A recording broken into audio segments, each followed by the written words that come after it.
আসসালামু আলাইকুম গাইস। তো আসলে একটা জিনিস আপনাদেরকে দেখানোর জন্য মুরগিটা ওজন করতেছি। ওই দেখেন আগে এই মুরগিটা বরাবর 2 কেজি আছে। 2 কেজি থাকার পরবর্তীতে আমি এই মুরগিটাকে এখন ভিজামু, পানির মধ্যে ভিজানোর পরে আবার মাফি দেখানোর চেষ্টা করতেছি বা দেখাইতে আছি। এই যে দেখেন আসলে তো ব্যবসায়ী আছে, তো তারা কি করে জানেন, যেমন একটা মুরগিকে পানি মারি এভাবে ভিজায়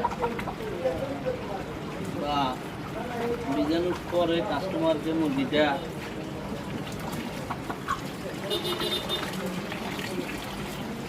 ভিজাই ওজন করে দেয়। তো আমরা তো আসলে মোটর না থাকার কারণে আমরা মোটর দিয়ে ভিজাতে পারি নাই।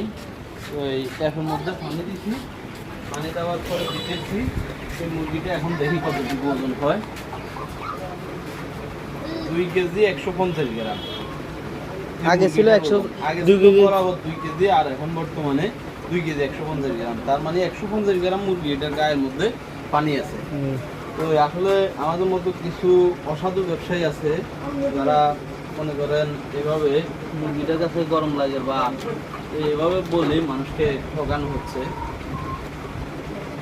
এই হলো যে অবস্থা। তো এভাবে যারা শুকনো মোরগ কিনবেন, শুকনো মুরগির কেজিতে 10 টাকা অত বেশ হবে, বেশ হলেও তারা আপনারা কিন্তু লাভবান থাকবেন। আর যদি এভাবে ভিজা মুরগি কিনেন তাহলে মনে করেন প্রতি মুরগি আপনি যদি আরও কেজিতে 20 টাকা 30 টাকা কম করেও কিনেন তাও আপনার লস হবে।